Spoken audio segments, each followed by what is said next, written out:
everyone, and welcome back to another episode of OHKO, a Pokemon VGC podcast. We are back.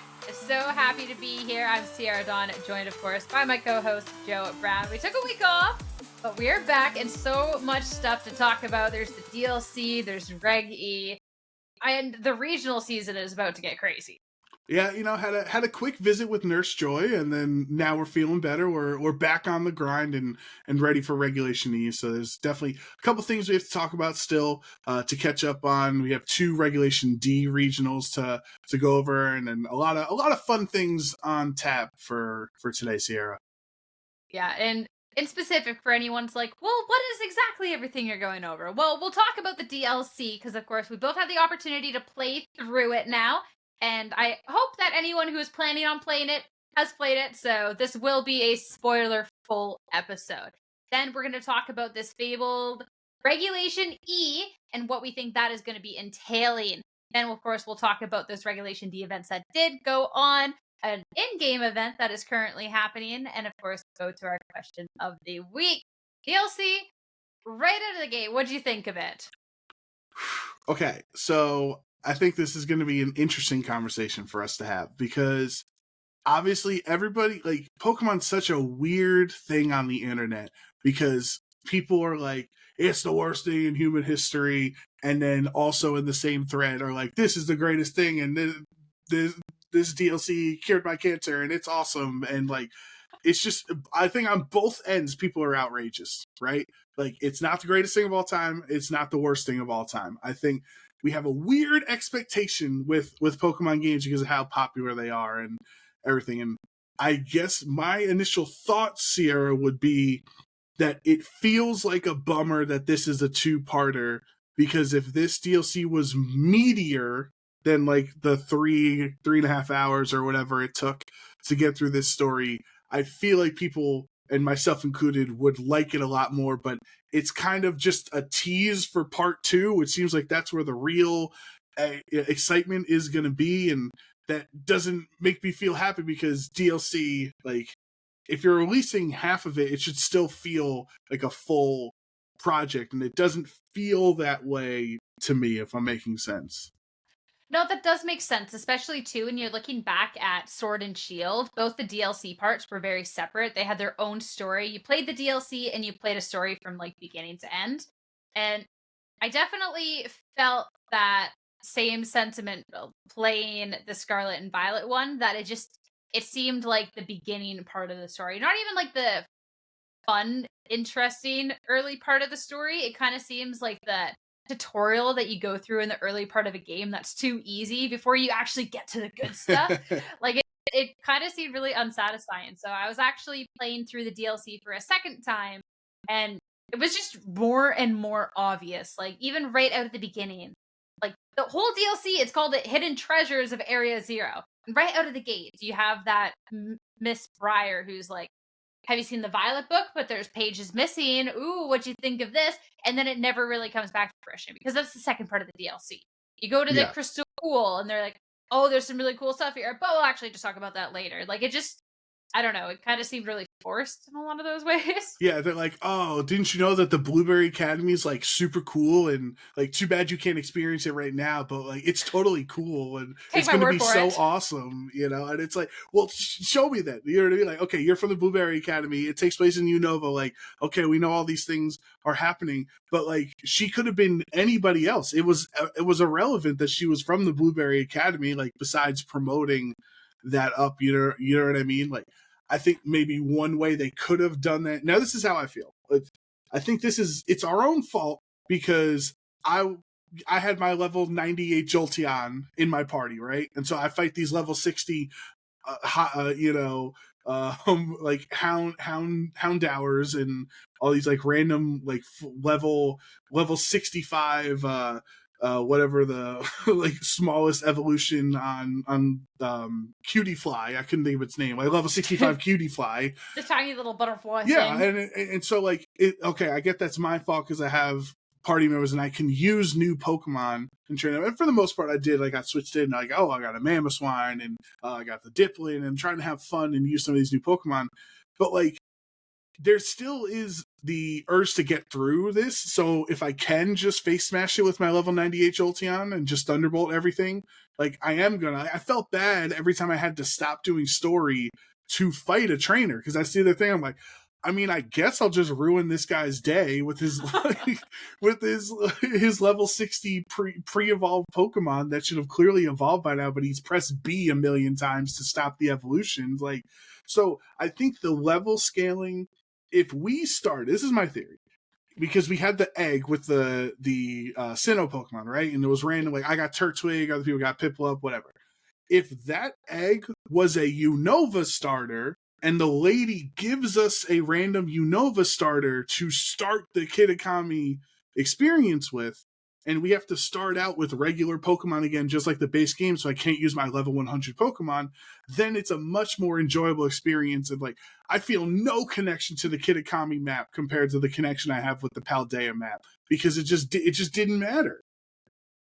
So logistically, there's a couple of issues with that, because like I do think that on a straight gameplay perspective wise, that would make it 1.5 million times better. Do not get me wrong, but like at any point during the DLC, you can just go back to the regular map. Like you can literally just go back and like force feed. You don't even need to go back. You probably have a bunch of experience candy in your party. You can force feed that Turtwig to level 100 right out but the that's base. like your own decision, right? Like that's it's fair. You know, you're still having to make that decision, and I'm choosing to not play the game they want me, how they want me to. Like how it is structured right now, like there you kind of don't even have a choice, because even your Pokemon you catch, you have to rare candy to evolve, because they're all level 60 and they evolve at 25. Yeah. Like I have a level 60 Sandshrew, and I'm like, let me evolve it with a rare candy anyway. And I'm just saying, if we use Unova starters and actually started with them, that's a much better tease and promotion of the Blueberry Academy that's taking place in Unova in part 2.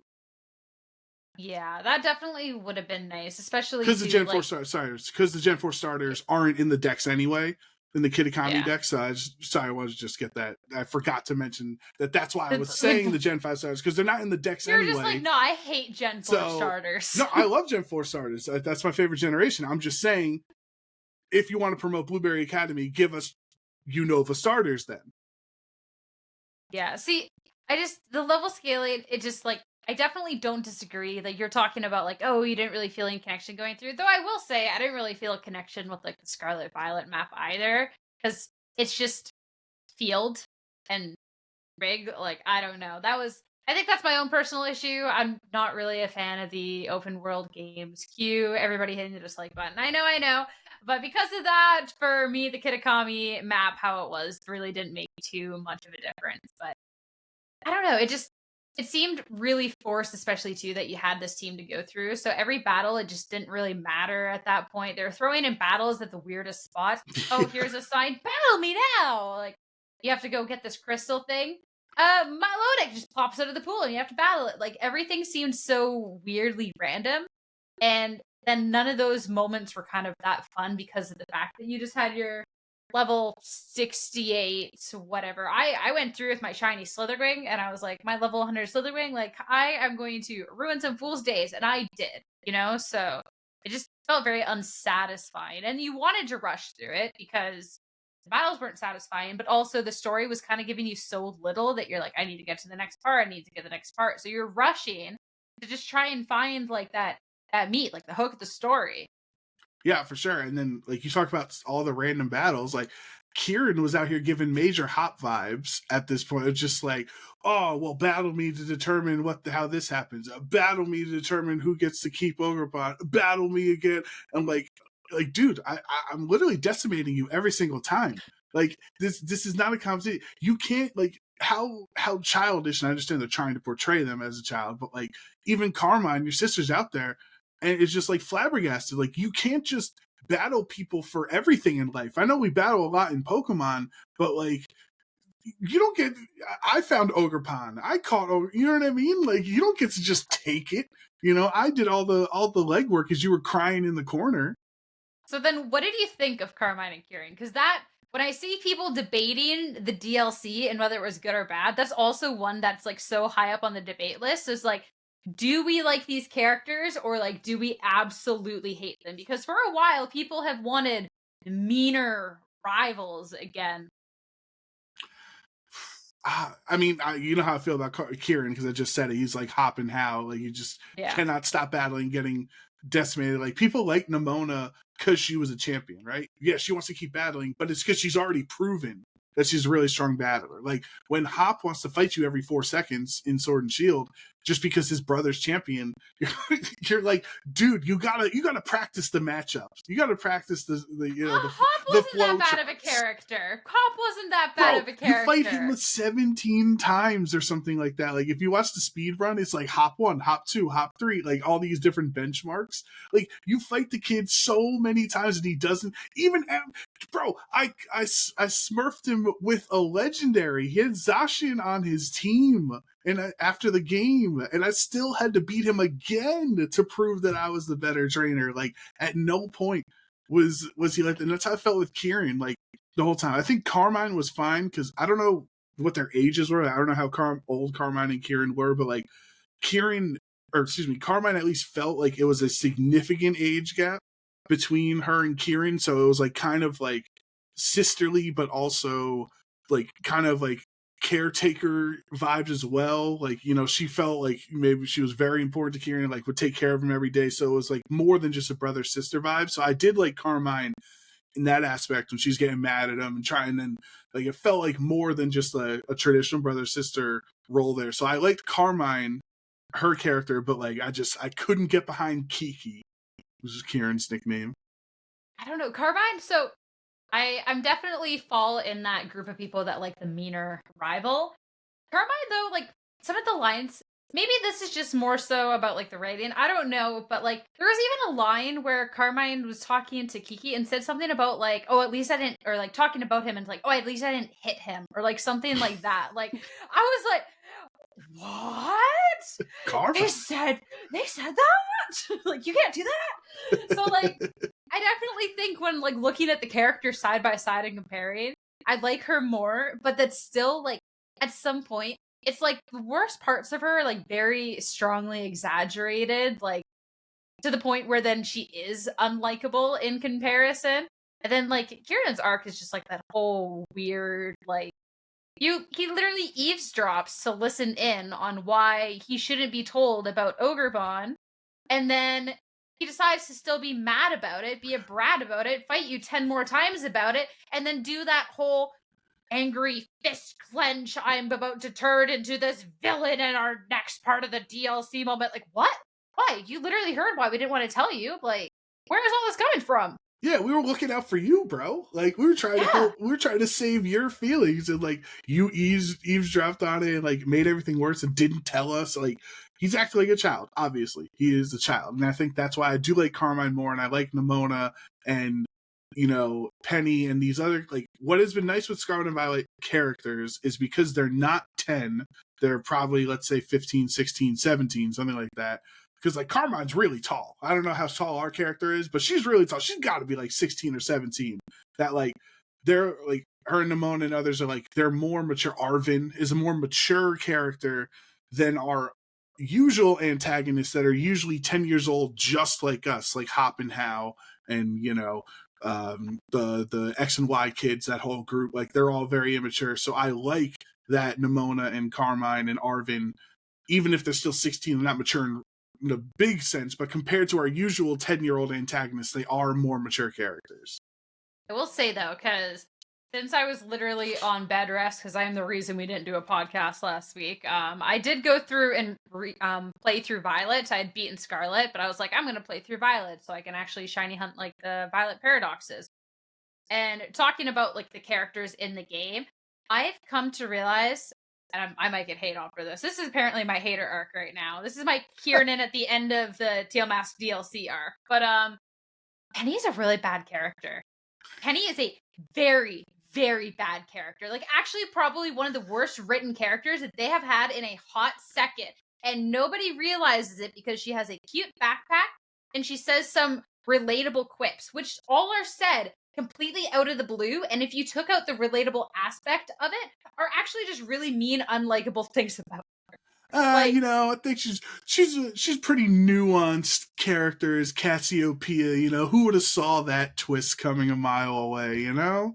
I just, yo, like, she I mean, I literally, completely agree with you. I was oh, not the best part about Penny is her theme song. Her yeah, character it was is a good just theme song. her character is just brutal. Like to deal Yep. with, she's like, She's just she mean. commits fraud. Penny should be in jail. She got a job.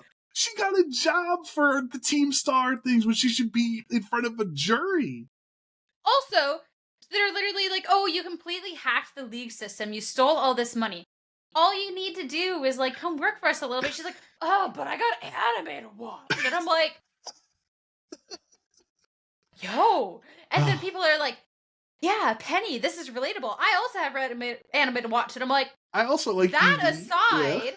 Yeah. aside, like, she is so annoying right now. Like, if you take away like the relatableness quips that she has, what? How is this an acceptable reaction? You just hacked the system. Like, what? Yeah. So I think we're in lockstep on Penny, and I think another character we're going to be in lockstep on is I'm a huge Ogrepon fan. I love the story. I thought she was adorable. I thought She's so cute. She's just having fun dancing around with everybody at the festival, and like I thought it's a really cool twist. Like, yes, it's an expected twist that the loyal three are actually the bad guys. Like, but remember, there's this kids narratives going on. So if I was 6 years old, I'd be like, "What? The loyal three aren't the good guys?" Like, right? So like, I thought that was a fun storyline, that whole thing with the loyal three and her and how it's all twisted through history, because that kind of relates to real history. Sometimes the truth doesn't get passed down in full through generations and people make up folklore around something that's not true. So I'm all in on the Ogrepon, hype train. She's adorable, legendary. I loved all her interactions and that fight as well, where she goes through all the masks. In that final boss fight, I thought was like the most fun battle of the entire DLC. It would have been so much fun had I not had my level 100s just pressing one move and slaughtering that poor Ogrepon, because that's how it went down. If that was in like a mainline game as actually like one of the boss fights, they'd do the big bad legend before you get to like the Elite Four champion stuff. That probably would have been the coolest of all time and like one of the most difficult in a satisfying way. The fight was still really, really cool. It was cool to be able to see like all the like Ogrepon go through all the masks. That was actually shocked. I don't know if it was leaked. I don't know if it was in footage and I just didn't really pay enough attention. But the fact that when Ogrepon terastallized, that it was the mask that terastallized. Yeah. That I thought was super, super cool. It looks so massive. Cool. It's like, yeah. I think I'm like all in on Ogrepon now. I know competitively we're going to have to deal with some nonsense regarding Ogrepon. We'll talk about that as well. But like from the story perspective and like how they've built up this new legendary Pokemon, like I think they really did knock it out of the park. And I don't think anyone's like, at least I've seen online, had any negative conversations from a design wise and story wise, perspective with the Ogrepon form. So I think that was easily my favorite part of the DLC. Yeah, I was pleasantly surprised because I'd only seen Ogrepon like with the mask before the DLC, and then like the mask falls down the stairs and the Ogrepon like looks at you like, oh my god! And this thing is so cute. I would die for this Pokemon. It's gonna be all over in our game. But like I think as of right now, I'm okay with it just because the thing is so darn cute.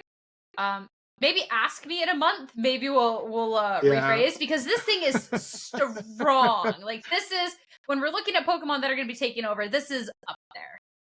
I mean, at least Cubfu was cute, right? The Urshifu's not so much. I wouldn't use cute to describe them. So Ogrepon's winning that cute battle there. But I think what's going to be interesting with the Ogrepon forms is because there's 4 different ones. The percentage, like if you add them all up, there'll be more than Fluttermane and Iron Hands and stuff, but they all feel different. So I like agree with you that they're not going to feel as overbearing as Urshifu and Fluttermane and all of them, because the forms like psychologically feel different to us. Even if 75% of the field has an Ogrepon on their team, it's going to be split between 4 different versions. So it's not the same as like there aren't 4 types of Fluttermane. Like that 70% Fluttermane is just the one Pokemon. Well, it theoretically is split among 4 forms, but They're not all kind of equal looking in this right out of the gate. The cornerstone mask, first off, the ugliest of all the masks. So Wow, like, Sierra's going yeah, hard here. right. It's past my bedtime. I'm cranky, but it's just not good. The ability's sturdy. Like, no, like it's just like I don't know. Well, Maybe it's a rock type, so sturdy makes it's a sense.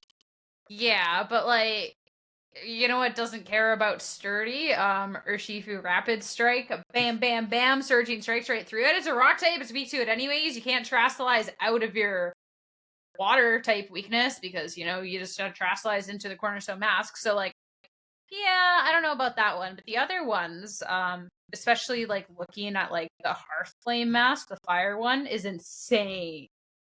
All right, so let's go one by one. So we'll start with the cornerstone mask. So they're all grass types. Like that's the baseline is that Ogrepon is a grass type, and then depending on the mask that they wear is what changes things around.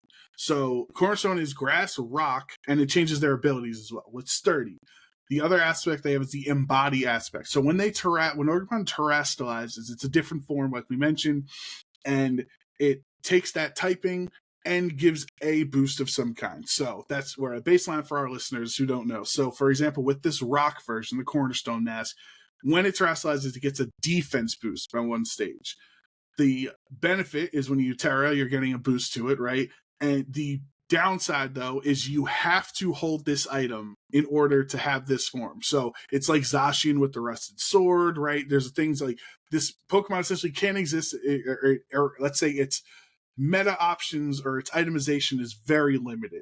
So that's true for all the forms except for the grass one, the basic Ogrepon. So what do you think?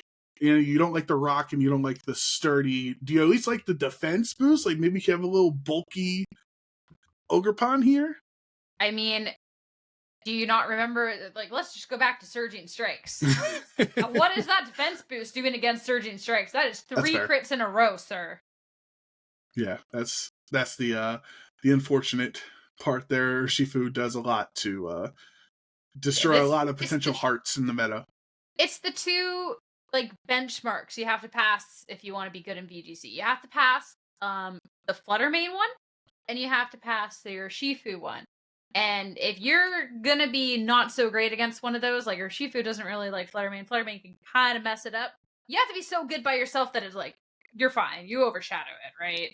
So, unfortunately, I don't think any defense boost is going to be helping against the Urshifu, so it fails that benchmark, so it ain't going to be the form. It'll be the meme form out there.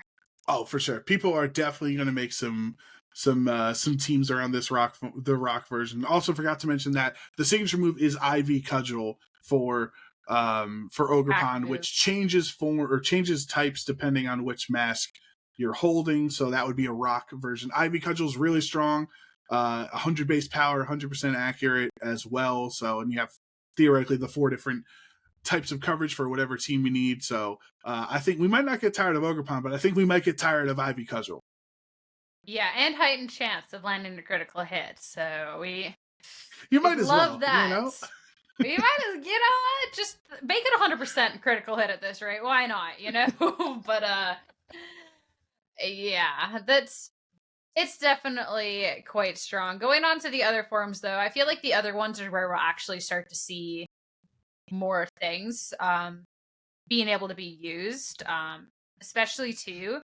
When we look at the Hearthflame one, I feel like with their lot of testing, this is the one that we kind of see just because of how great the base ability is on it. You get an attack boost, which is absolutely fantastic. You're going to have Mold Breaker, which is pretty cute out there, and fire can just hit really well into a couple of things out there. Like I'm thinking like Rillabooms and stuff like that. It's not going to appreciate that. It hits the if you put Chien Pao next to it, it hits pretty even resisted attacks at that point would thanks to the attack boost wouldn't really be resisted anymore. I'm sure Fluttermane is quaking in fear of a neutral Ivy Cudgel from the fire version, and I think it's probably a lot of people's consensus right now on the best Ogrepon form, especially just the strong fire coverage, immune to burn, giving yourself an attack boost when you terrestrialize, and the Mold Breaker. This is the important things here. Remember, I've always said that like Heatran's the best Pokemon Regulation D, and people are crazy for not using it. And then like Riley and Edu back me up with winning regionals with Heatran. Regulation D, that's a whole different story, because the best part about the Hearthflame mask is with Mold Breaker, this Terra Grass Heatran gets one shot because you don't have Flash Fire anymore because of Mold Breaker. So Heatran stocks are just plummeting in Regulation E because of this Fire mask. Yeah, it's definitely. I always forget that Mold Breaker exists, and then I see a Pokemon that's good has it again, and I'm like, oh, wait a second, that is gonna trip me up. So, yeah, there has definitely been some fun tweets out there already, being like, because also people are messing around with Weezing right now, because that's been added to DLC. So then it's like, this is neutralized, but then this switched out, but then this Mold Breaker, and they're all getting all these crazy layers. People are messing themselves out there, but. That was basically the long story short of it, yeah. Mold Breaker is going to be good. Great way to get rid of this pesky Heatran, especially with, like, the way that it can be walling stuff out there. So, good Pokemon. Good Pokemon. Yeah, for sure. I think that's... if you are going to Peoria or, or Sacramento, Toronto, whatever, you definitely have to be prepared for the fire. And Fire Grass also is a really good typing, right? It's not very common. I think Scovillain is the only other one that has that typing. So Fire Grass before terrestrializing makes you nice. You're immune to sleep powder and spore and everything like that. So that'll be nice. And then the one that will probably be like the second most used is probably looking at the Wellspring mask. This one's also kind of a funky looking mask. It looks like it's crying. It's pretty fitting, honestly, considering everything Ogrepon went through. Special defense boost, which is cute, but this one's going to have a water absorb ability. So that's also kind of cute out there, considering the water moves used around in the format. It's just unfortunate, like, it's kind of not going to be great against Rillaboom, and already sometimes water things will struggle because of the grass types.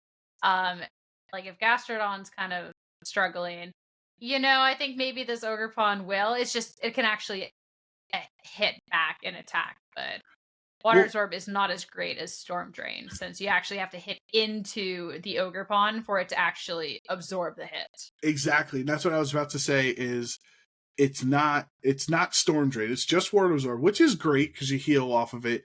The benefit that it has is that it has Follow Me on all of the Ogrepon forms. So in theory, you can Follow Me the Surging Strikes or Aqua Jet over to your side. You of course have to rely on your opponent allowing that to happen, to just click the Surging Strikes right in front of the Wellspring Ogrepon. So I think there's definitely value there. The other thing that's really nice, Ivy Cudgel as a water type offensively can be really good because water is just a strong neutral, both offensive and defensive. You mentioned Rillaboom, who is a lot stronger now because of Grassy Glide, but Ogrepon also has Grassy Glide as an option. So it has lower base power, but if you can use this water version or the fire version that also have Grassy Glide and have Rillaboom on the team as well, it's like you're covering your types because they're not going to remain grass types. You don't have two grass types on the field, and you're also gaining priority access to a priority Grassy Glide to deal with the Urshifus that are water types. So you can kind of, even as a water type here with Water Absorb, or even for the fire one that would be weak to Surging Strikes, you can actually, if Rillaboom's on the field, you can just hit it back first with Grassy Glide because you have 110 speed. So it's actually a really fast Pokemon too. Yeah, well, we'll talk a little bit about the last one, the Teal Mask, the namesake, the cool mask that they showed. You're talking about things going fast, even without priority. This one gets the speed boost. Also, what is kind of cute is it gets Defiant as its ability. So I always think Defiant Pokemon are nice and fun, considering too, Intimidators are around, but also I feel like seeing an increase in Pokemon that are Icy winning for the speed control. You're kind of going for the speed control with Tailwind, or you go with speed control with Icy Wind. So being able to have a Pokemon to take advantage of Defiant that doesn't absolutely crumble to a fighting type move, King Gambit, is a kind of nice. Plus then, Grassy Glide and stuff like that is kind of being able to be cute. You get your little speed boost as well for your what is it called? The embody aspect. And then if you can get a defiant boost, like that's a good way to kind of start getting up there. Yeah, I think I'm really curious how the Teal Mask version is going to work because when the DLC first dropped, 3-time world champion Ray Rizzo made a video on YouTube all discussing all 4 forms, and he said like his hot take was he actually thinks the grass version is the best, where everyone's talking about water and fire.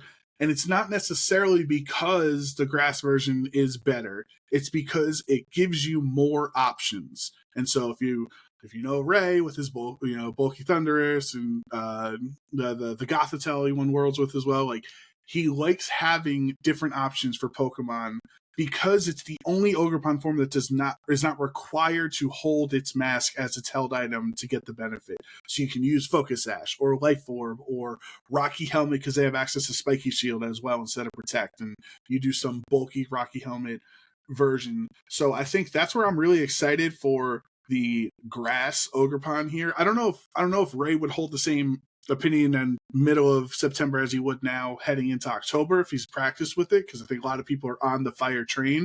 But I do think there is potential for the grass one. I'd still say fire is better, but I think there's a world that maybe the grass one could end up better than the water one, and when it's all said and done.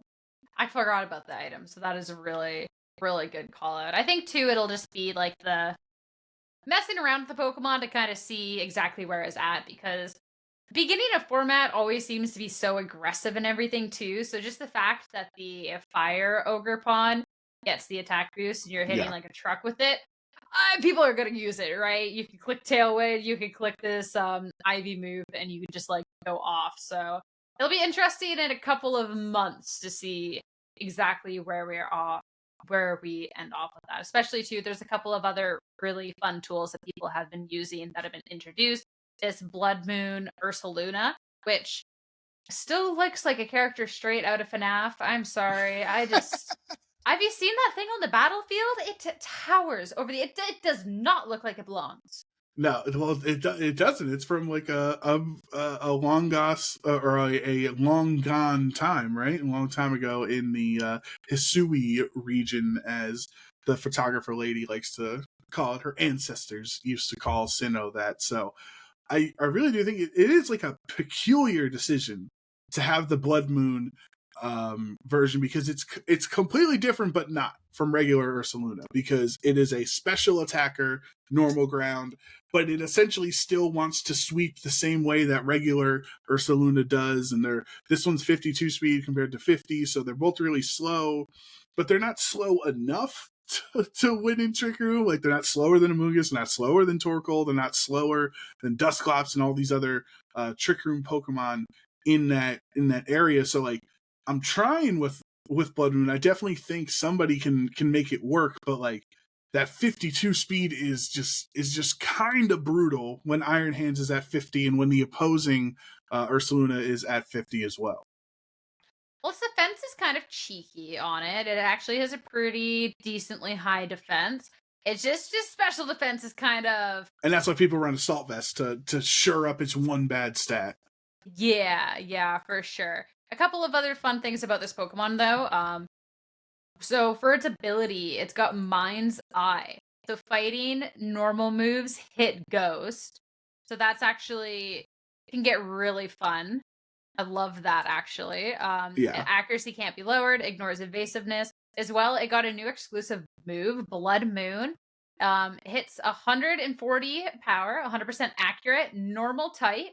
Can't be used twice in a row. So it's definitely one of those things that if somebody is I feel like this is a team where like you'd have to go all in on Trick Room if you want to make this one work. It's not going to be like, oh, you have the secondary mode. Like, I think this is all in. Get into Trick Room, and you have a way to keep this thing safe because of its kind of awkward speed tier. And if you do that, this thing will sweep. And if you fail at setting it up, you fail at that all-in Trick Room, well, then this Blood Moon Ursaluna is about to have a really bad time. Yeah, for sure. The Mind's Eye is, kind of like Scrappy on steroids, right? Because you get you can hit ghost types, but you're also can't have your accuracy lowered and things like that. So I think there is a lot of potential to it. I think that a lot of people have kind of switched over to the Blood Moon Ursaluna compared to the regular Ursaluna, just because Intimidate is so popular right now that, like, even if you can set up the Ursaluna and get the Flame Orb activated and Terra Normal and everything like that, and it still can be hard to sweep with it, where the special attacking version, there is no special Intimidate, right? That just a Pokemon existing and switching in, neutering the damage. I will say the scrappy part of it is not as valuable in this meta. I think down the road it might be, in a world where Fluttermane's not everywhere, because Fluttermane has 135 special defense. Like, even if you're hitting it with your normal type, you're doing more than 0, which is what most normal types do. But it's still taking that hit pretty well, I would think, especially when you run it bulky. So, I am very excited to see in Peoria how people will build these Blood Moon Ursaluna teams compared to the traditional Crest Ursaluna, Amoonguss, Iron Hands, versions. Well, do you want the T now? You know that Sinistcha? Oh, okay. As that came out in Kitakami? Not the gossip. Not the gossip, the actual T.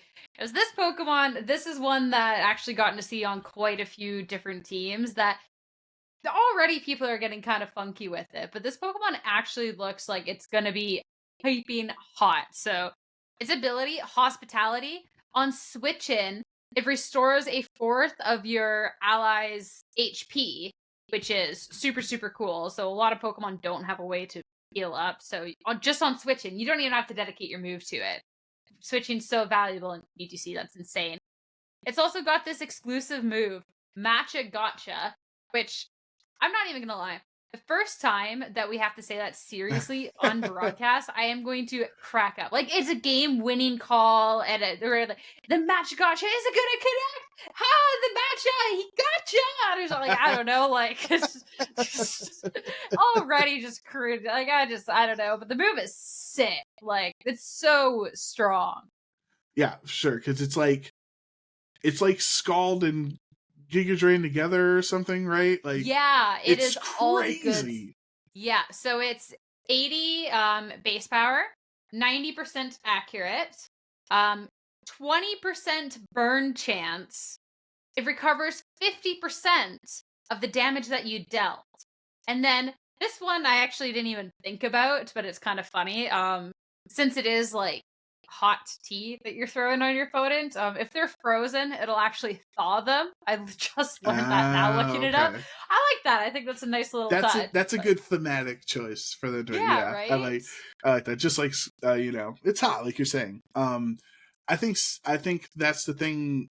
Everyone knew Ogrepon was going to be strong because it's the DLC legendary. Like, that's what they've done so far with all the DLC we knew. I think this Sinistcha is the big surprise of the DLC so far. I think people kind of looked at it, oh, that's cute. Well, Sinistee's not really that great in VGC, so they're just changing the typing. But even though it's the same stats or whatever, it's so different as a grass type. Like we say, one of the most valuable things, immune to Spore, immune to Rage Powder, immune to so many different things. Its typing makes it immune to Fake Out, so it's a really reliable Trick Room setter that a lot of people are using right now because you can't get faked out. And it's very bulky, so it's very hard to one-hit KO. And there's different versions where people are running Calm Mind or Nasty Plot to make that special defense even stronger with Calm Mind. I think I will definitely not be surprised if a Trick Room like Sinistcha team wins in Peoria. Yeah, it definitely has potential. So the first Trick Room version of the team that I saw from somebody notable and big that I actually came across on my Twitter feed was Wolf actually played this during one of the weekend challenges. I think it might have been a Victory Road Tour. I'm not 100% sure. He went 8-1 on day 1 with it. And it was Sinistcha, Clefairy, Komao, Landorus, Iron Hands, and Snorlax. So you would Snorlax, and you would set up Belly Drum. You can get in Trick Room, and you could just throw it next to Clefairy. and just heal pulse and follow me. And then all of a sudden, if your Clefairy goes down, bring in your Sinistcha back up. You get another 25% boost. Like, then you could Rage Powder away. So it was all about the Snorlax, but having the Sinistcha and then like the Clefairy that's also been added in the DLC to like enable it was just like insane. So I think he might have made like top 16 with it, but already like a cool little look on how players are looking at Sinistcha. So that's one of the teams that like one of the Pokemon I'd be really excited to see in a couple months where exactly it is, because it's going to be a really strong support option with a wicked move on it. Yeah, I think that's really exciting for all the Snorlax fans in VGC, because I think when the DLC was like first announced and we saw it, like people were kind of expecting Snorlax to fall off, with obviously Urshifu and all these other things that are really probably like, why wouldn't you use one of the 2 Blood Moon versions as your normal type Trick Room Sweeper and stuff? And I know James Beck has been a really big proponent of Snorlax in Regulation E, so I'm sure he's trying to make it work along with Wolf. Maybe they got some Beast Coast connection there. And the Sinistcha kind of fills the same role as Snorlax. It's like Normal and Ghost are really good together in Trick Room situations because they're really tricky, for lack of a better word, to deal with, since the Normal type is weak to fighting and Ghost is immune to fighting. So you saw it with like Porygon and Dusclops, and an Ally Switch and things, or Mimilax, right? Snorlax and Mimikyu have iconic duo synergy together as that Normal and Ghost typing. So I think Sinistcha is really just filling in the long lineage of Ghost types that like to set Trick Room next to the Belly Drum Snorlax, and it can actually heal it up as well, which is pretty cool.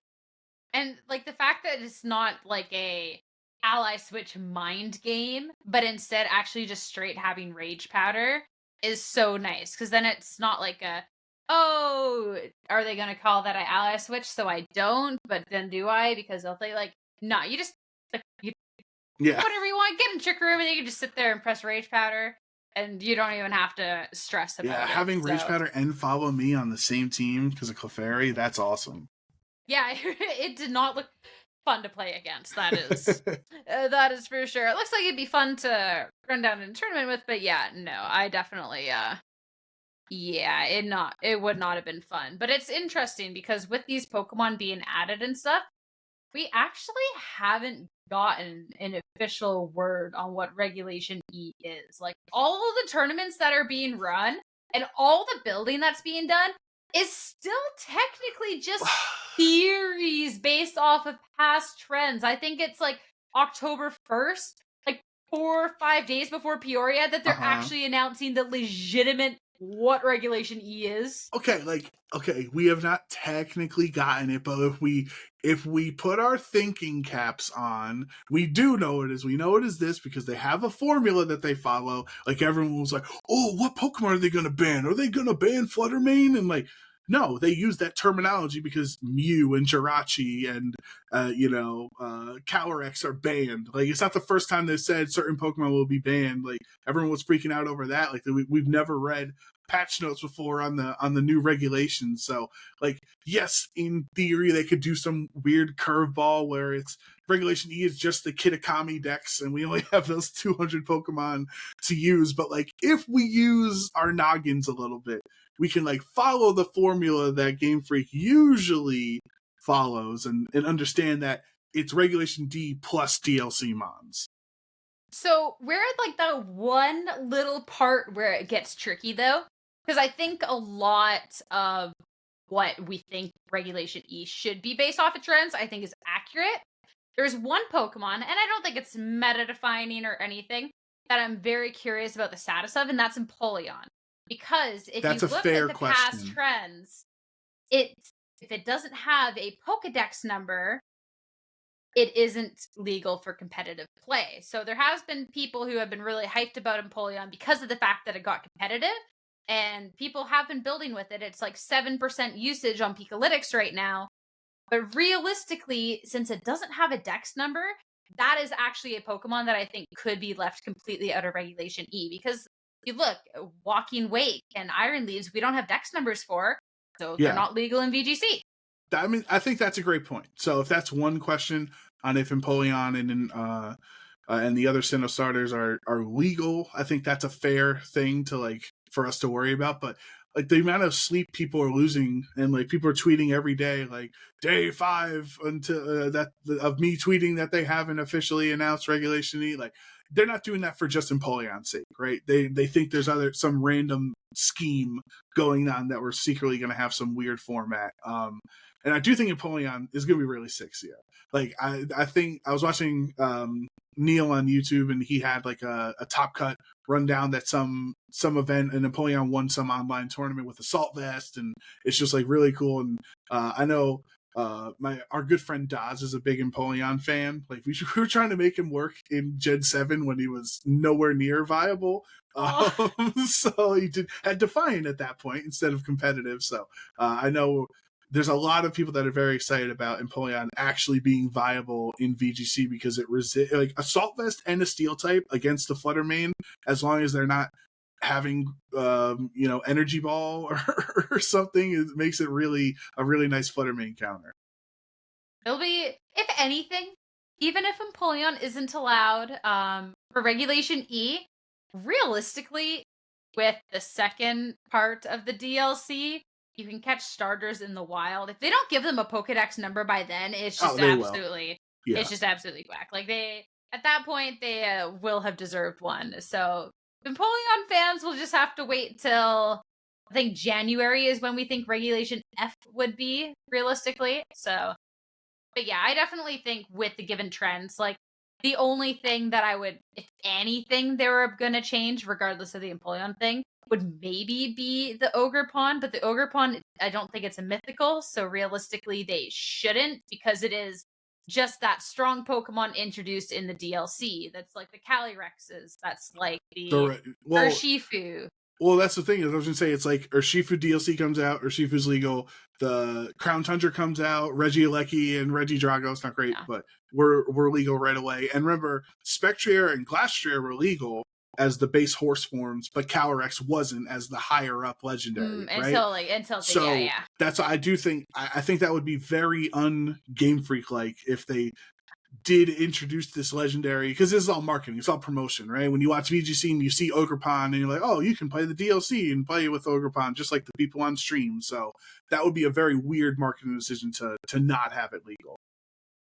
Yeah, it would just be like one of those things. It's like if they looked at it and they're like, well, actually, we kind of want it to be a mythical, because realistically, I don't think they'll be like, all mythicals banned except for this one. It's either it's all or not. So it would just be whether they wanted to sit there and actually add it to mythical sake, because like there's already a couple Pokemon that still catch me off guard that they're mythical. Zeraora, Zarude, like those types of Pokemon. I feel like Ogrepon kind of does slot in enough with that criteria that if they really wanted to sit there and then be like, well, actually, especially too, since Terrapagos kind of looks like it would be a mythical. So that's, I was gonna say, I think that Turtle might be the Calyrex where it's not legal with the sub legendaries, like the Landorus and Tornadus and Urshifus and them. Like they're categorized differently in the code. So maybe this could be Ogrepon's a sub legendary, and then the new Turtle guy is like Calyrex and all the other legends. But like the mythical status is just, it's like purely off of accessibility, because they're not regular Pokemon accessible in the game. They're through real life events and stuff like Deoxys and Jirachi and Mew and Keldeo. Like they're not accessible Pokemon to be able to be played because they're only from events. So that's I don't think we have to worry about Ogrepon being considered that way because it's accessible through the game with the DLC. I mean, Mewtwo is... like Zarude and Zeraora were only events, Mewtwo's not... Yeah, not fair. And Mewtwo's accessible in the game. You can catch him in the games, or you can't catch Mew. I'm too tired for this. I'm like thinking through all the Pokemon and how you can get them right. Yeah. No, that's fair. That's fair.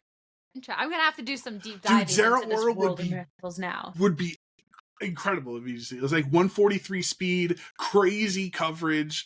what does it have? Voltazorb, I think, right? So I think we're kind of lucky mythicals aren't legal without some of these mythical Pokemon are. I have my Jirachi, shiny Shaman. distribution Zeraora, though. What am I supposed to do with it? It's just sitting in Pokemon Home. Appreciate it, you know? Watch the I can't. Zeraora movie with it right next to you.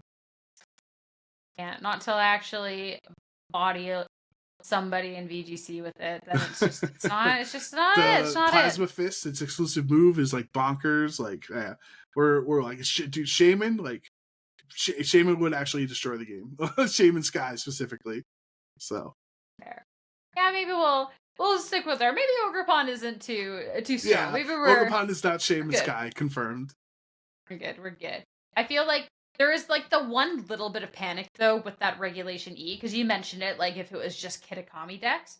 I do think that doesn't seem, considering trends, it all goes back to the trends, that it doesn't seem necessarily too possible. But there is an event in the game, the Kitakami Prologue event that is coming out that kind of has a couple of people a little spooked. It's happening October 5th, going till the 8th. So I guess that's Peoria weekend, right? It's already at that point. Yeah, that's the same weekend as Peoria. But since it would be a few days after Regulation E is announced, and there's very specifically really like Kitakami Prologue, it's only the 200. There's a couple people kind of side-eyeing a little bit like, uh-oh.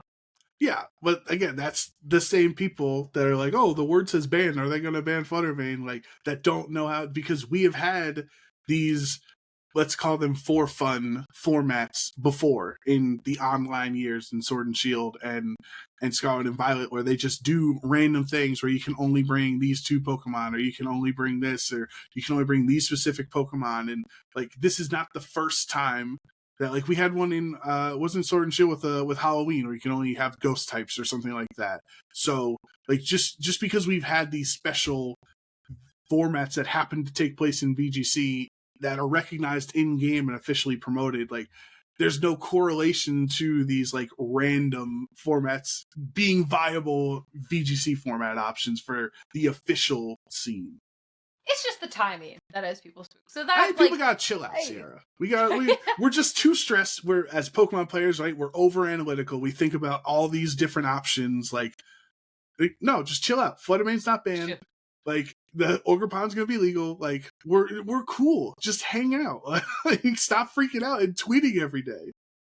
So it would be, so hopefully it is how we think Regulation E would be. It would be a little bit funny if it was changed, because there's already events that are like, all right, well, this is what we think Regulation E is going to be. This is what we're advertising as. So there's actually going to be a East Coast event happening out in New York this weekend that is going to be quote unquote Regulation E.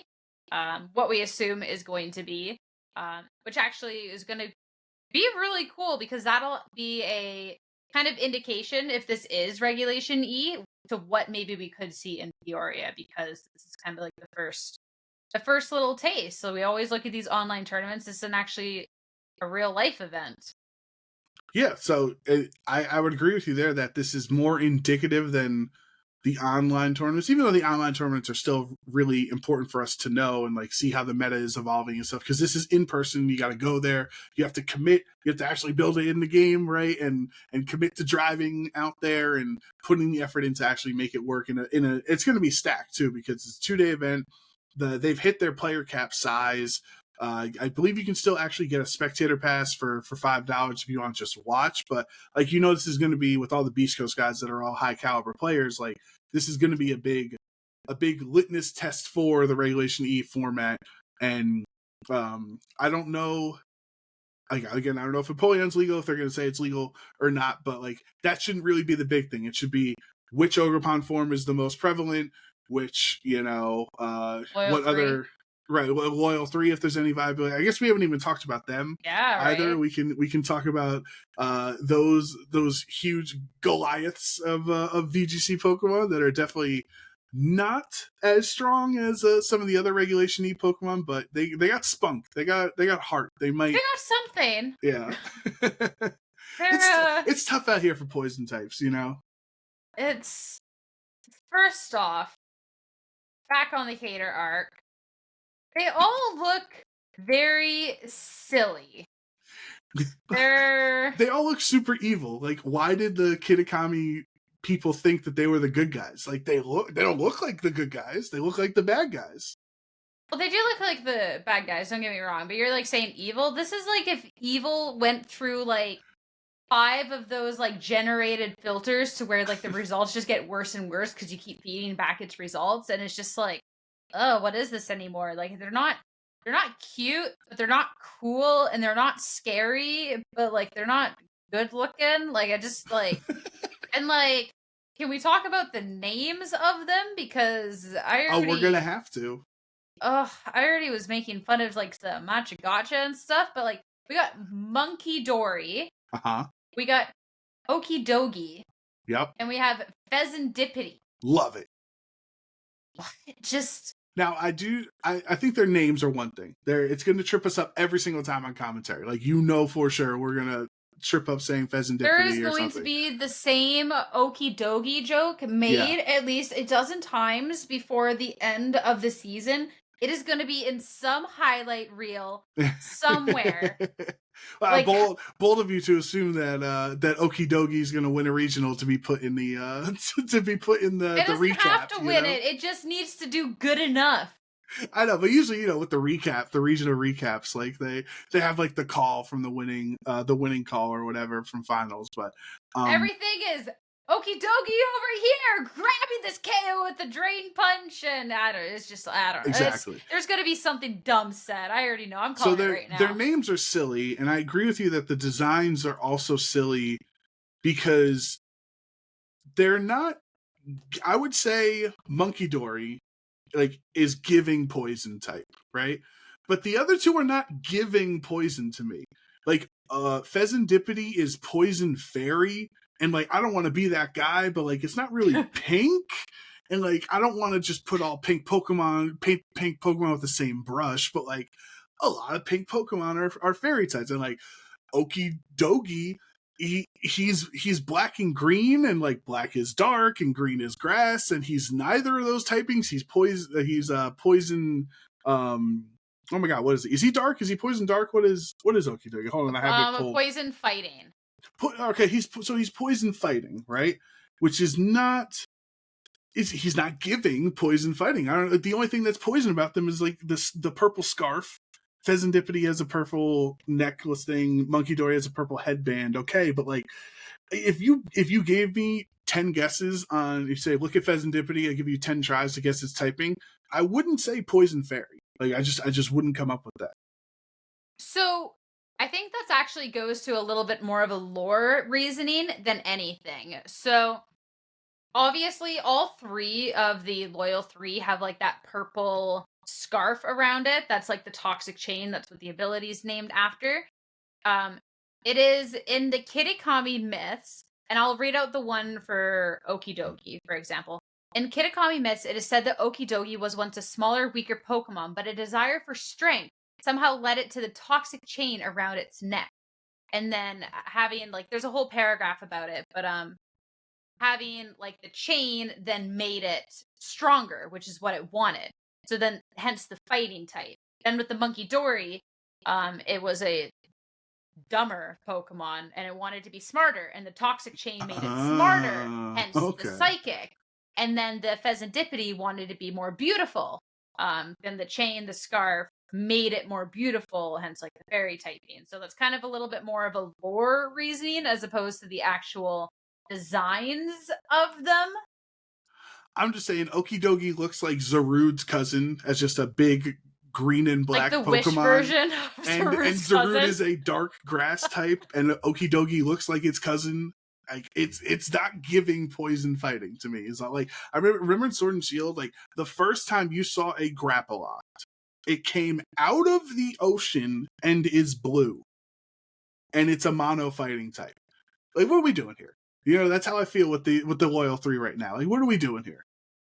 It definitely is a little odd, but like you can't take the poison typing away from any of them. I feel like the poison typing, like the poison niche that they all share, the toxic chain thing. I do like that thematic. So I'll give them credit for that part of it, but it's just like when I found out Okidogi was not a grass type, I think my world was just shattered.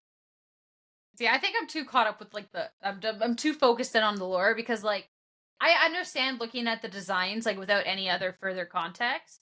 I don't even think grass though for He's Okidogi. green. He looks like but Zarude. I would say more like if anything, I would be expecting the poison dark.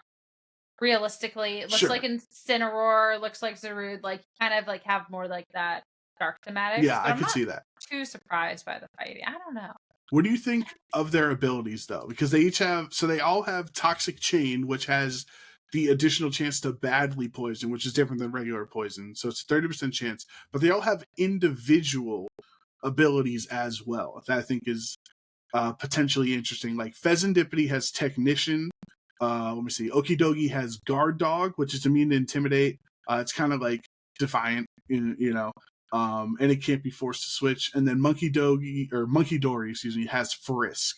So, like, do you think any of those hidden abilities make these three viable? First off, I just want to like complain, not even complain, just talk about Toxic Chain for a second, because like if a Pokemon with this ability uses a move, then there's a 30% chance the target would become badly poisoned. It doesn't matter. It doesn't have to be like contact, like it doesn't have to be anything. Correct. It's just like if it uses a move, it is done. So it I doesn't think have to be a poison move. It could be Icy Wind. Exactly. Pheasantipity gets Icy. That was exactly the one I was thinking of. Pheasantipity gets Icy Wind, so you can literally get the speed control with a chance to like badly poison. Like I think that is just like okay. But yeah, the hidden abilities. First off,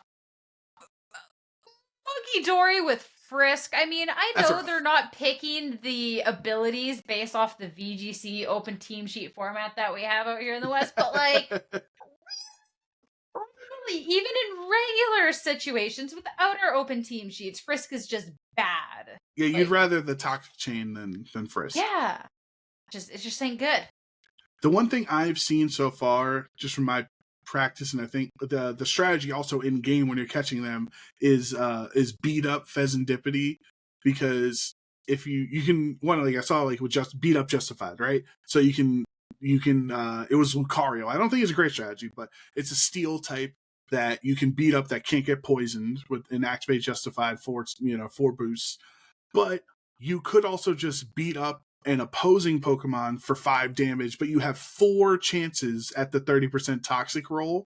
And I think that could be something down the road. There could be a really like control, bulky Dondozo team down the road that just poisons everything with beat up and Icy Wind and badly poisons, and then you just stall them out with Wo-Chien or something like that. I think there is potential there for Pheasantipity with the 99 speed as well. It's also faster than Urshifu, so I think that's probably the one of the three loyal three that I would say has the most potential in my eyes. I could definitely be wrong. Like maybe Okidogi with a Choice Scarf or something is really strong since he can't be intimidated, but that's where I'm leaning.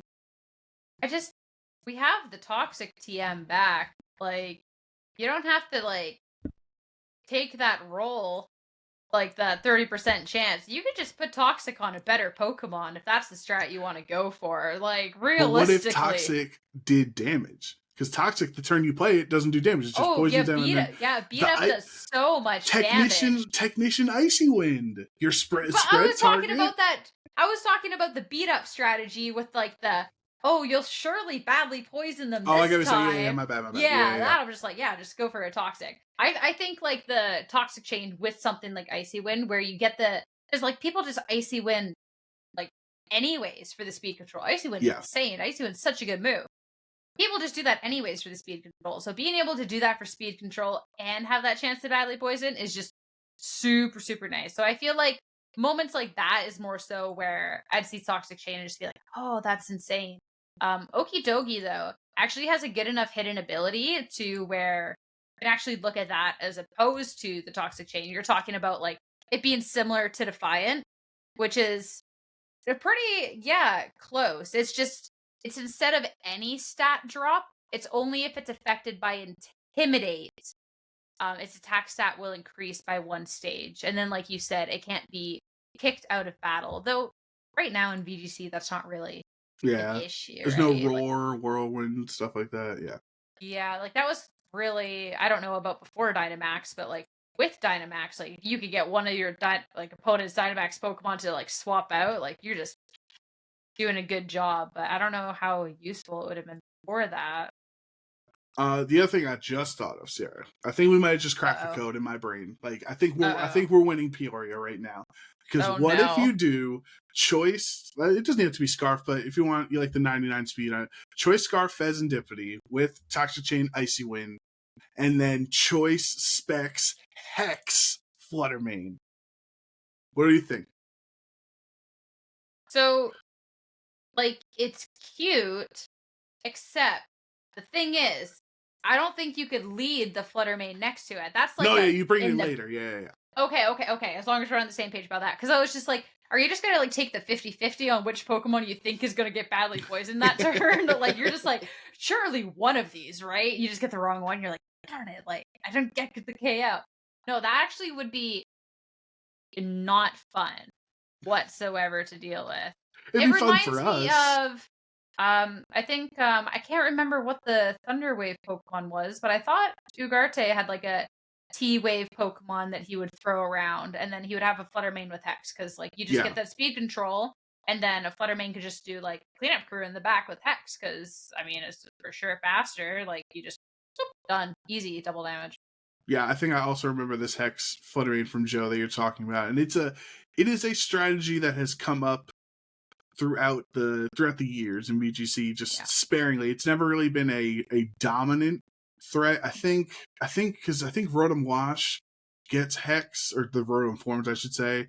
So like people would Will-O-Wisp with Rotom and then Hex, and like it's just like a cheeky thing. It's not really like a that viable of a thing. But since Fezandipity is so fast and has access to a spread toxic essentially 30% of the times, like it seems like it's a lot easier to set up. So I don't know. I'm just saying. I think we just won Peoria with that strat. I'm. If that is the winning Peoria strat, is just to sit there and Icy Wind and then Hex Fluttermane, I mean, that's an easy, like, what is our prize pool at now? Like 5? Yeah, something like that. I don't know. It's easy 5 grand. Okay. Maybe we're cooking. I have to then go catch the Pokemon that I have to go catch Fezandipity. I haven't caught them yet. Oh, yeah, and they're obviously really hard, right? Because they poison you. So you have to use the steel type. Essentially, you got to use King Gambit or something to. I don't know if King Gambit gets what's the move that can't false swipe. Maybe it does. So that's probably your best option so you don't knock them out. Terrestrialization. You can just terrestrialize any Pokemon to be a steel type that you need false swipe. Realistically, though, I am going absolutely no strats. I will pick up an Amoonguss, I will spore it, and then I'm going to click Premier Balls. And I don't even know if I'll do that first Amoonguss part. I might just straight up Premier Balls and just you don't wait lower until their I health? get it. You just Premier Ball all day? I just hoping to God that I get that critical capture. That's basically it. We're just going for it. So you know the worst thing is, I don't know if you, because remember like there was that whole like drama with shiny hunters and quick balls or whatever. Like, if you catch it in a quick, bah, bah, bah, bah, bah, bah.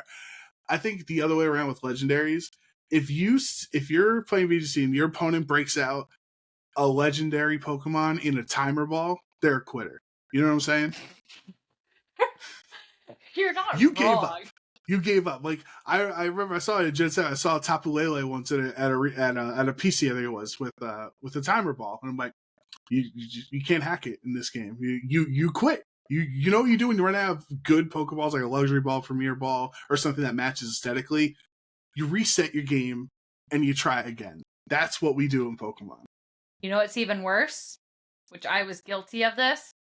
Master Ball. You didn't even try.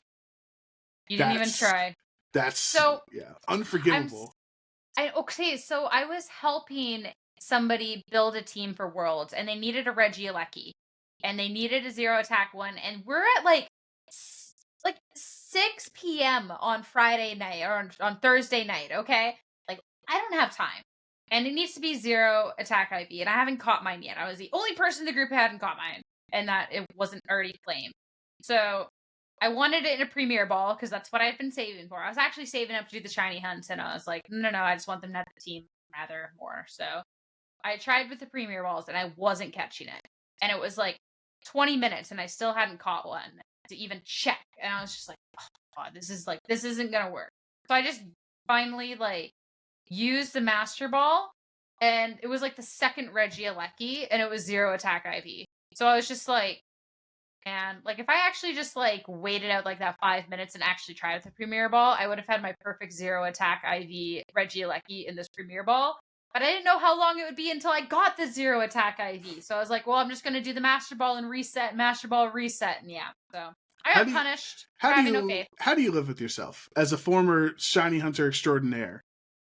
You just whiff the Master Ball out there. That's tough to come back from, Sierra. I'm not gonna lie. To be fair, I was looking at my shinies in Sun and Moon and Ultra Sun and Moon, and I had unironically caught shinies in quick balls. So like realistically, like apparently I've always been this type of person. Apparently, like I'm fine with the quick ball, especially like I know Chip kind of gave me flack when I found a shiny Gibble, because I was shiny hunting for Great Tusk just back in Regulation B. So I had the ground type sandwich or whatever, right? I'm going through the Area 0 and I found a shiny Gibble. I'm like, oh my God, this is awesome. And then I false swiped it down, and then it used like, I forget, it used some recoil, it's like takedown or something like that. So it knocked itself out, and I didn't save beforehand. And Chip was like, "Why didn't you quick ball it? It's quick ball perfectly matches the Gibble shiny as well." And I'm like, I wasn't thinking, man. Like, so I'm all for. I have become a quick ball shiny hunter at this point, because it's not worth the risk. What if you're shiny hunting Sinistcha and he knocks himself out, right? Like that. People have been tweeting that. You save the game when you see the shiny. That's what I have to work on. I get so excited with the Gibble, and that's just like I'm all in on it. Like, this is awesome, and I forget to save. See, like you could just use a non-bad Pokeball and get the shiny if you just save the game. Like that's just like. I'm a big, for legendaries, I'm a big luxury ball guy. I caught all my Tapus in luxury balls because I want them to live a lavish, comfortable life in the Pokeball. They're legendaries. They don't deserve a great ball. They deserve a luxury ball. No, the luxury ball is the ugliest Pokeball out there. Oh, you're out of your mind. It is actually like, it is just gross. Like I just don't know. I don't know what it is about it. It doesn't look luxurious. It doesn't look cool. It's just yucky. I think you're dead wrong. I think the luxury ball definitely looks like they live a luxurious life in that Pokeball. This just like, just Googling it and looking it through, like, oh no. Premier Ball all the way. That is literally the only right Pokeball. I love a Premier Ball. That's my favorite design on a Pokeball. But my legendaries are more than Premier. They're luxurious. They deserve that extra, economy plus leg room. The leg room in the Pokeball. That's what they deserve. Can we just agree that one of the worst Pokeballs of all time is the Great Ball? Pretty bad. I think it gets the job done. It's like, it's all right, I'm not a big fan of what's it, the nest ball with the green and like brownish yellow, whatever it is, like, I don't think that one's too bad. It's better than the luxury ball. No, you're crazy. I think that if I'm thinking right, the dusk one is pretty bad. That's the one where you catch stuff in caves, right? Yeah, where it's just like green circles on it. It's pretty, and like the orange around it. It's pretty ugly. Yeah. I will say the apricot balls normally are pretty nice. Like the love ball is pretty cute. I don't know if the dive ball is Dude, I haven't caught my Blood Moon Ursaluna yet, but the moment I catch it, because I don't want to reset for the 0 speed or whatever, I'm putting that bad boy in a Beast Ball. Because I think Blood Moon with a Beast Ball would look pretty sick. Beast Ball is also pretty high on the list of bad Pokeball choices. Oh, you couldn't be more wrong if you tried, Sierra. That's a banger Pokeball. It's just like, no, it's literally just like the edgy, like oh, look at me, I got a beast ball, and it's just like, it's actually just kind of ugly. Well, Like, if you remember, I have the heart of a 12-year-old boy when I like Armarouge and Ceruledge, according to somebody. So if I like Armarouge and Ceruledge because they're edgy and cool, wouldn't I also like the beast ball? Doesn't that track? see, I was actually going to say that, but I didn't want to get slandered again on broadcast, so that's why I didn't. So, yeah. Since you actually Yeah. called me out on broadcast about saying now that. that you mention it, yeah. Yeah, now that you mention it, yeah, that's exactly actually what I was thinking. But, yeah. And man. I also love Charizard, okay? You also eat glue. Yeah. And my favorite food is glue. Thanks, Scott.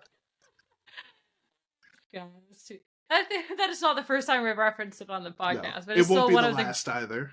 It is still one of the best lines out there. So Yeah. hey, if we're talking about broadcasts and stuff again, I feel like this is a good time to be moving on to talk about a couple of the events that did happen while we were on break. So these were, of course, Regulation D, but we just had the and I'm gonna butcher this name. I'm so sorry. I'm not even gonna try and pretend like I won't. The Curitiba event. There you go. Regional that just happened this past weekend. And then the week before, the Barcelona Special Event.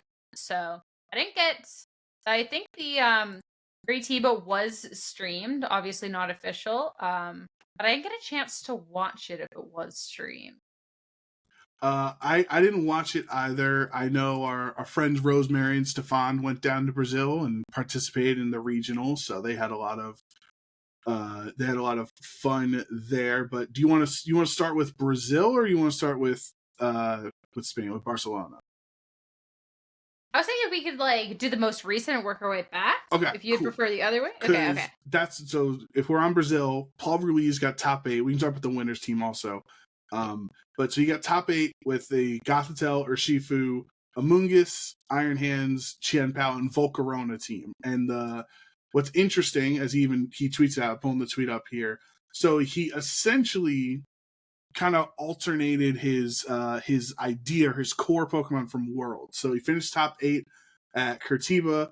He made day 2 at Worlds, and that one was the same Gothitelle, Volcarona, Urshifu, Amoonguss core. And the only difference was it was a Ursaluna and Roaring Moon. So I like that he stayed with the same strategy of the Gothitelle Volcarona team with like their Urshifu sweeper, but then he switched up Iron Hands and Chien-Pao, which makes it kind of, I think the Iron Hands Chien-Pao makes Urshifu better, where before his Worlds team, I'll post the shot for you if you want to look at his Worlds team. That kind of, it was like about Ursaluna and Roaring Moon, and I imagine was like it was kind of tough on which 4 Pokemon to bring every game. So I like his new version where it's really about Volcarona and Urshifu, and then you support the rest of it with Fake Out or the Chien-Pao's ability to make Urshifu do more damage, or Trick Room or Spore and things like that. Like I like his new version. I think too. Yeah, definitely like just kind of not having every option out there, but more so making sure the options that you have is super good. Plus, anytime, I feel like with majority of teams, if you just take off any 2 Pokemon and add Chien-Pao, Iron Hands, the team's going to be better. Realistically, the Pokemon are just cracked. I think there's no way about it. A team that I actually was pretty excited to see in our top 8 was with Bruxish. Yes. Hard Trick Room. We got the Caress, we got the Bruxish, they got the Ursaluna with the Flame Orb in the back. They also got the Mouse Hole, they got the Torkoal Urshifu. Like, this is all the eggs in one basket type. And Bruxish, I mean, I always forget about the Tazlian ability, but it's like, yeah, it does have Trick Room. Yeah, you can not priority. Like, it's kind of okay. Yeah, and it's Dark Urshifu instead of Water, and this is Conkeldonk's team that he brought to Worlds. I saw him tweet that on Twitter that someone used his Worlds team to top cut Brazil, and I think that's real cool because like the other part, like one obviously it has Moon Room, which I'm a fan of, but the Bruxish and then the Wide Lens Technician Population Bomb Mousehold, which if you remember, like the first week and a half of Scarlet and Violet, everybody was all over that Maushold set. Yeah. And then, after the first event, it was all just follow me and, friend guard and all supportive stuff. So, this team definitely seems like it's really difficult to pilot well, especially Bruxish and the offensive Maushold instead of a supportive version. So, I give them a lot of credit for this type of team because it's weakness policy Torkoal as well, like a really cool I missed that. Oh my goodness. Their Torkoal. I love him. I love our little Torkoal. That's a good Pokemon. After that, the teams are kind of pretty standard for a bit. A lot of Fluttermane, a lot like the next 3rd through 6th is all Heatrans. Yeah. Quite a few of them have Iron Hands. There is a King Gambit that was able to sneak its way through, combined with Dragonite and a blue Gastrodon, the wrong Gastrodon.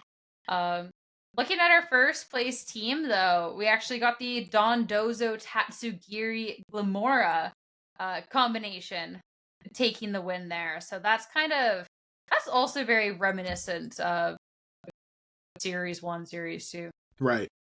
Yeah, imagine how good Tornadus would have been in Series 1, Wouldn't be using Murkrow if we had access to Tornadus, It's literally the one that Nader, and I'm sorry if I said your name wrong. The Tornadus on his team is literally Terra Dark. Yeah, right. Like, you can't Tailwind, Taunt, Air Slash. You can't tell me that's not Murkrow secret, like in disguise. Yeah, Murkrow Truthers in shambles right now when you look at this team. And I really wonder, I'm sure we're going to have to find out with regulation in eStarts because, like I mentioned, Conkelknock and a lot of other people are really successful online with the Dozo teams right now. Like, I wonder if that's going to translate to the IRL events because, like, I thought everyone was saying Dondozo had its time in the sun, like it was over, like, or it's just too offensive right now with all these legendaries coming in. But people are proving them wrong with another regional win for Dozo. Yeah, it'll be interesting though. At this point, I guess like you're still really not seeing too many Dondozo Tatsugiris like out there. Like if you're looking at the rest of the top cut, you're not seeing them kind of everywhere to be overwhelming. But it's definitely one of those teams that I think performs the best once people think it is like kind of sunset for the team, because then you stop having answers for it, right? And that's going to be then when Dondozo is really, really going to be able to shine. Because like looking at the team, unless I'm missing something, the team's very, very standard. Like this isn't anything that's going to really catch you off guard or anything. But all of a sudden, looking at the other teams, like I'm not really seeing like too many ways to be like necessarily shutting it down. Like remember when we got to see Haze on everything? Every team had a Haze user. We're no longer in those days. Maybe we'll have a taunt. That doesn't matter for Dondo's Tatsugiri. Like this whole team is offense. Like hopefully maybe this was like a good sign for everybody going into Peoria that Nader was able to win a regional in Brazil with it, because it's on everybody's mind again. Because like if you remember the last couple of regionals of Regulation C, it had fallen off like the top 12 usage graphic, and then at NAIC, Alex Gomez and Wolf and Carson, their iteration of the teams, like it had picked up, and then Alex won NAIC with it. So hopefully this is a reminder for everyone, like, do not sleep on Tatsugiri Dondozo, because it could definitely catch you off guard. And I think the second place team, what's cool with this Gyarados is it's not like the Justin Tang and like Brian Yum version of T-Wave Waterfall flinch strats, because it's actually Rocky Helmet, Terra Flying, Terra Blast, and Taunt. Like I think that's a pretty cool thing, because I think Gyarados, there is a world for Gyarados to remain relevant, like as long as Urshifu Rapid Strike is going to be a top tier Pokemon. Like I think Gyarados can be pretty strong here, so we'll see how Gyarados progresses in Regulation E as well. See, that pains me a little bit because I do like the T-Wave, but obviously too, looking at the team, like we've got like some Trick Room options on there. We have the Caress, we have the Ursaluna. So slowing things down And Icy when you Wind have too, the yeah. Trick Room, yeah, it might not be necessarily good. So it's definitely nice being able to see like some consistent damage options because that's kind of been my biggest stripe with Gyarados is like I don't really feel like it does the most after like that whole all right, you T-wave the Pokemon. All right, now it's either paralyzed or it was a Pokemon you never could paralyze in the first place. All right, now what do you do? All right, let's hit Waterfall for negative damage. So that's kind of it. But I definitely think it'll be one of those Pokemon that'll still always be around in some capacity, though it wasn't like there was the one Gyarados in second place, but other than that, it was absent for top 8. And then the one Dragon, I'm just like looking through from Tiago. So it's Life Orb, Extreme Speed, Aerial Ace, Aqua Jet, Protect, right? But just looking at this team, there are 4 Terra Fairies on it. Gastrodon, King Gambit with Safety Goggles is a Terra Fairy, Fluttermane, obviously, and then Heatran, which it's like second most popular Terra type besides Grass, is the Terra Fairy. And I think that's an interesting world that we're moving to. That everything, like, remember when everything was turning Terra Steel or Terra Grass or Terra Water? Like, we're moving to a world where everything's becoming Terra Fairy. It's actually so cute, especially too, considering that there is things like Heavy Slam, like isn't that great? Though I do imagine that we'll maybe move away from the Fairy Terra world with Reg E, considering that we do have these 3 poison types making their way in.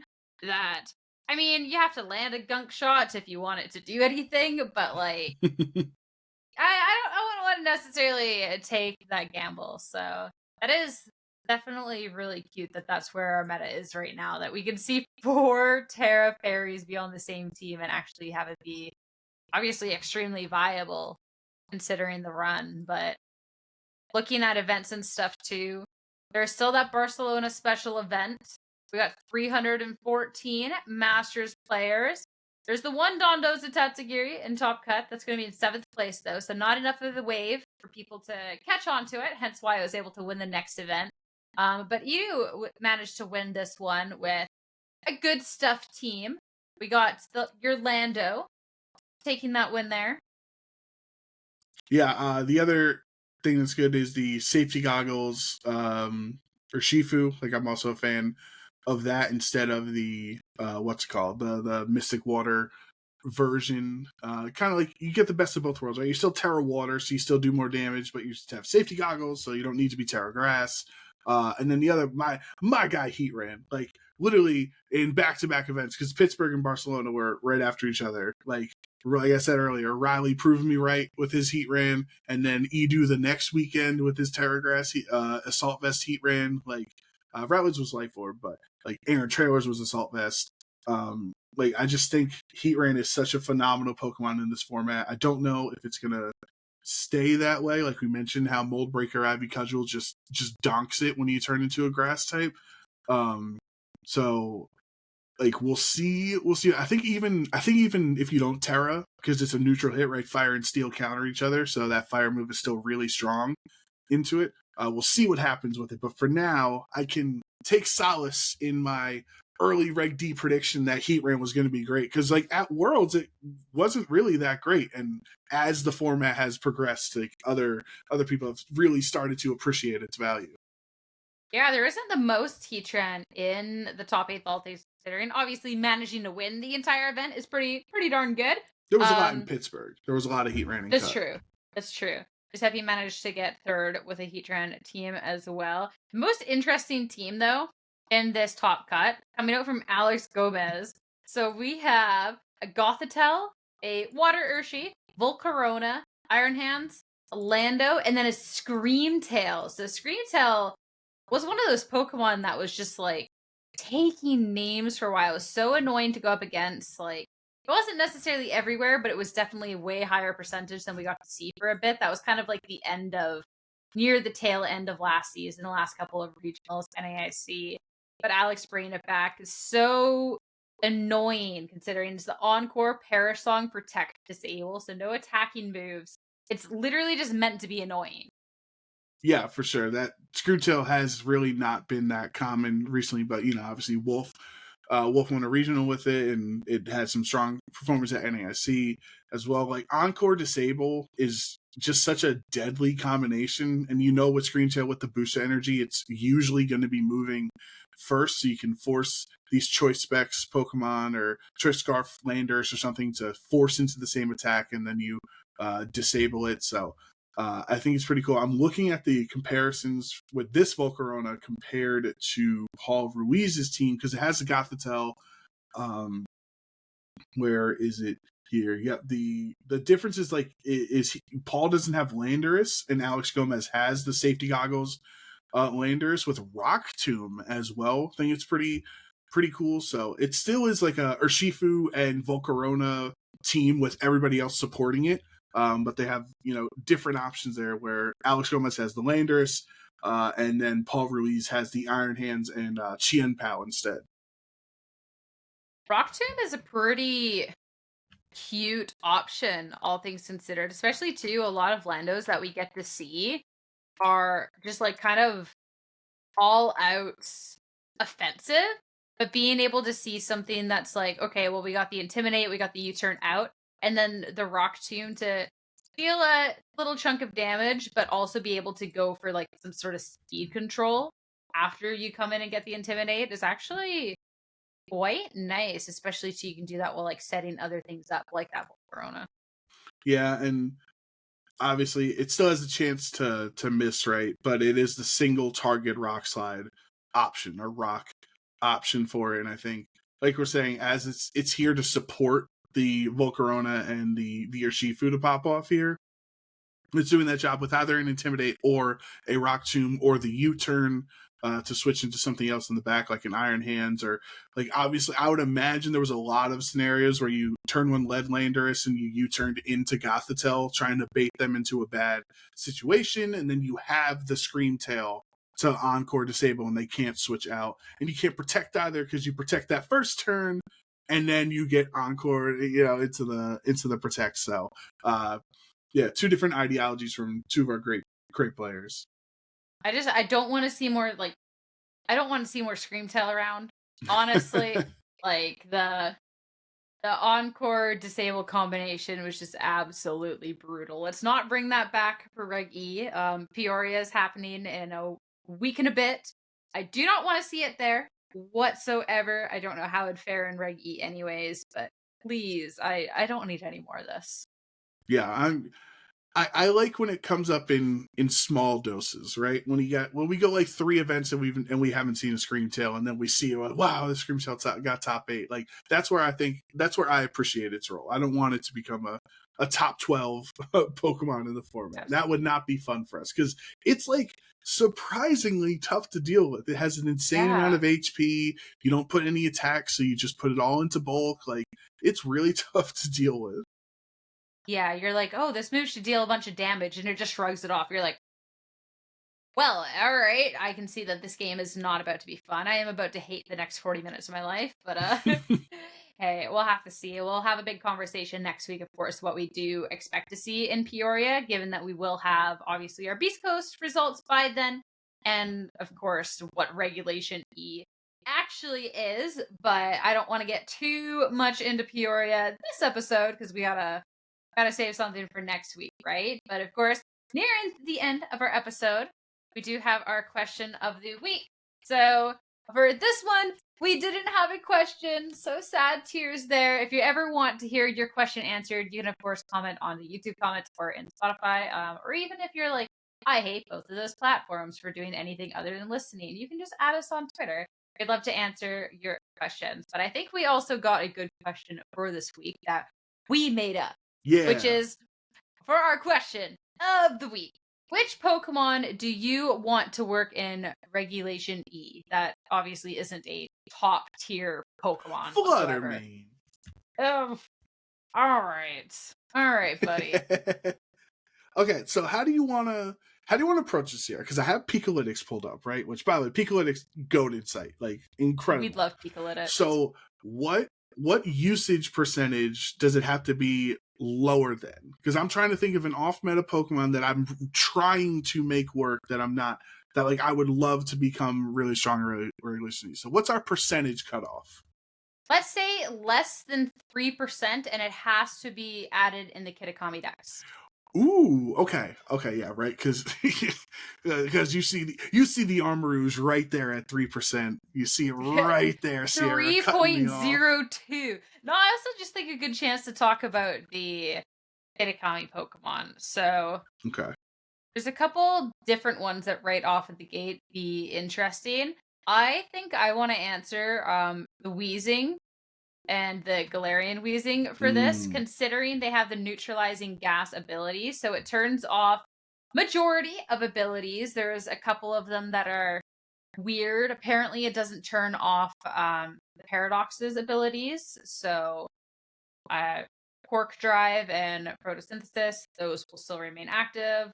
Once we get into formats with other things, there's quite a few Pokemon that kind of skip that. But being able to block a lot of the other abilities out there, I think is actually quite interesting. And I feel like it kind of creates a little bit different of a mind game. Maybe I'm a little bit of bias because in the Pokemon TCG, ability locking was actually pretty big in quite a few different formats. But I feel like it just kind of unlocks a different part of strategy sometimes, which I would really like to see.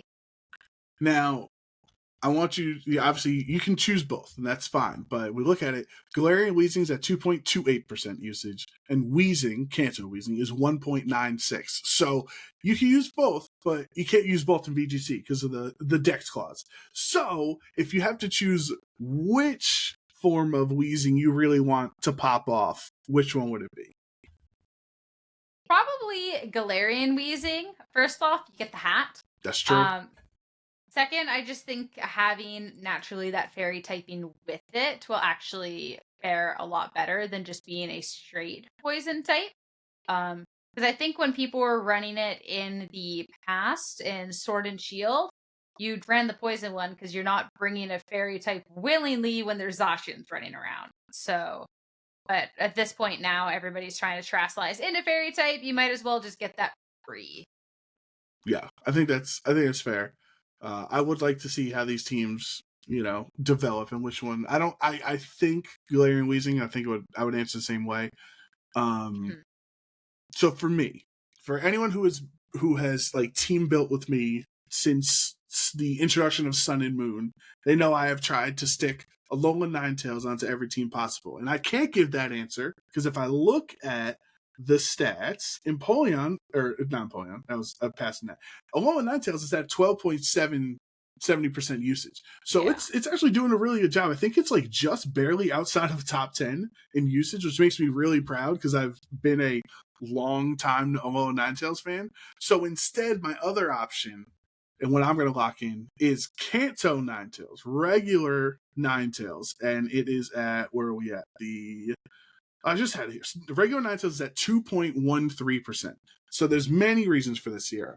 The one, I can't say Alolan Ninetales because it's too good now. So I got to change. Facts.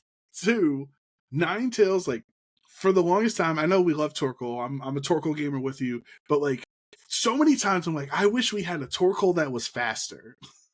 Someone that could set up Drought and be faster, because when you have these, you have Roaring Moon and Fluttermane and Great Tusk at the time, right? All these fast Pokemon with Torkoal that wants to be in Trick Room, it's really tough to navigate. So Ninetales regular is a really fast Pokemon. It sets up the sun with Drought. It has access to Will-O-Wisp. It has, or you can try to be like a Nasty Plot Sweeper with it. I think it's better to be like more supportive with the Ninetales there. But like, I would love to get like some Photosynthesis team with Ninetales, and then actually giving Roaring Moon a real item so it doesn't have to hold booster energy, have like a Life Orb or something, because you have knockoff now. What's his face? Fluttermane as well with the Choice Specs Terra Fairy Photosynthesis boost in the sun. Like, I've been struggling trying to make this Ninetales work. And then the other part of it is, if you know, I was at, we talked about it before, that I was trying to make Hisuian Lilligant work in Regulation D. And I was like, man, it sucks having Torkoal next to Lilligant because you have to use After You in order to get Torkoal to get a full health eruption. So if you're clicking After You, you're not clicking Sleep Powder. So I'm like, can we make Ninetales and Hisui and Lilligant work together? They're both really fast, but only one of them can hold the focus sash. So like, that's where I'm at right now. I'm trying to use some Protosynthesis Hisui and Lilligant team. I'm trying to make work together, and we'll see if I ever get there. Well, if I have any ideas, I'll let you know. But yeah, I definitely agree with like when you're talking about the faster Torkoal option that this is like definitely a nice Pokemon to be able to see for that. And kudos to Alolan Ninetales for doing good. Yeah. Because I feel like that actually it is such a cute Pokemon. I went and caught one in Ultra Sun, the SOS method to bring up to my game, a shiny one. So Nice. just so I could do those like use the Aurora Veil and the Blizzard and the stuff like that. So good choice there, but I might need to send you some thoughts and prayers to make the normal one Yeah. work out well. But hey, you know, Anything is will. possible. We're all optimistic right now, Sierra. Any Pokemon can work if we put our mind to it, because there's no results yet. So there's no, anything can happen here. You know what I'm going to do? Here is the thing for free, guys out there. For so free. Regular Ninetales gets Howl on it. So why not just build a stupid defensive one, throw Howl on it, and then throw it next to like a Scarf or just a fast or Protosynthesis user. Or Roaring Moon, yeah, Roaring Moon with Protosynthesis. Yeah, because then like if they ignore the Ninetales, well, it's just going to be like boosting up its partner. All of a sudden, like things just kind of get out of hand. I don't know. It could be funny. I think we're getting somewhere quirky. here. Yeah, that could be dangerous. And then you don't have to commit your Protosynthesis boost either to attack. You could like use speed or something else because you're gonna get the attack boost anyways. So I don't know. There's some free fire for somebody out there. I'm picking up what you're putting down. Yep.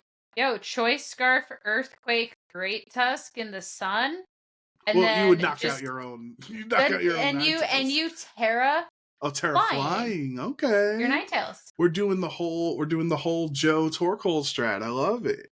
Yeah, there you go. They have balloons to put on the Pokemon for a reason, right? You might as well use them. So there's my fire. There's my fire. But maybe we'll have to workshop this whole. We'll figure it out. We'll figure it out.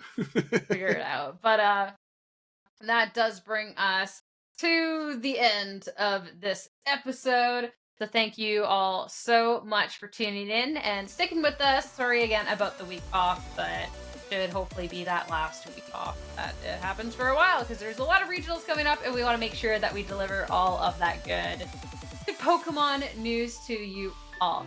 Thanks again so much for listening and all of your support. Hopefully you've been enjoying your DLC. Hopefully you've been enjoying all of Reggie, and we'll see you next week. Peace out.